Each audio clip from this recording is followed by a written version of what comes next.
सध्या अरबी समुद्रात निर्माण झालेल्या मोठ्या चक्रीवादळामुळे सतर्कतेचा इशारा देण्यात आलाय। सागरात वादळ निर्माण झाल्यानं लाटांचा जोर वाढलाय।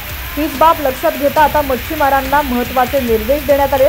सुरक्षेच्या दृष्टीनं गुजरात राज्यातील जाफराबाद इथून निघालेल्या अनेक मासेमारी बोटींनी सध्या मीरा भाईदरच्या उत्तर किनाऱ्यावर आश्रय घेतलाय।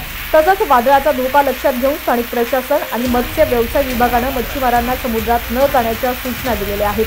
मिळालेल्या माहितीनुसार आगामी 2 दिवस महाराष्ट्रावर हे संकट कायम राहणार असून समुद्र खवळलेलाच असेल असं सांगण्यात आलेलं आहे।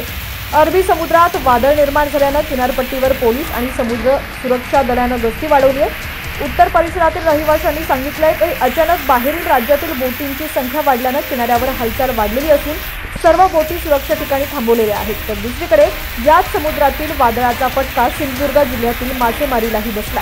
इथं सध्या मासेमारी ठप्प आहे। मासेमारीचा हंगाम सुरू झाल्यापासून समुद्रातील वातावरणामुळे मासेमारी व्यवसाय वारंवार ठप्प होतोय। त्यामुळे मासळीची आवकही घटल्यानं मासळीचे दर गगनाला भिडलेत। सध्या वादळाच्या सावटाचा परिणाम खोल समुद्रातील मच्छीमारीवरती झालेला असून शेकडोहून अधिक नौका देवगड बंदरात स्थिरावलेल्या आहेत। अरबी समुद्रात निर्माण झालेल्या वादळाचा परिणाम मुंबईत दिसू लागलाय। आज सकाळपासून मुंबईत पावसाची रिपरिप पाहायला मिळते। अरबी समुद्र आणि बंगालच्या उपसागरातील हवामानातील बदलामुळे राज्यात आणि मुंबईत पुन्हा एकदा पावसाची शक्यता निर्माण झाली आहे। हवामान खात्यानं विदर्भ आणि कोकण किनारपट्टीसह महाराष्ट्रातील काही भागांना सतर्कतेचा इशारा दिलाय।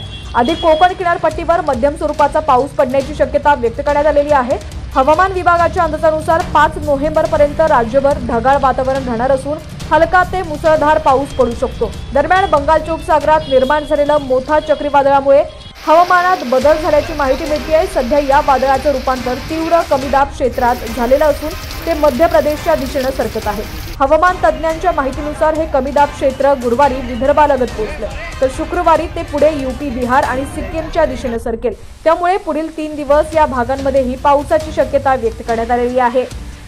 आता राज्यातील तुमचा जिल्हा कोणता आणि तुमच्या जिल्ह्यातील हवामानाची काय स्थिती आहे ती देखील आम्हाला कमेंट्सच्या माध्यमातून नक्की कळवा। आता व्हिडिओतली जी दृश्य तुम्ही पाहताय ही दृश्य आहेत नंदुरबारमधील। नंदुरबारमध्ये सलग 5व्या दिवशीही अवकाळी पावसाचा तडाखा पाहायला मिळतोय। शहरातील अनेक भागात पाणी साचलेलं आहे।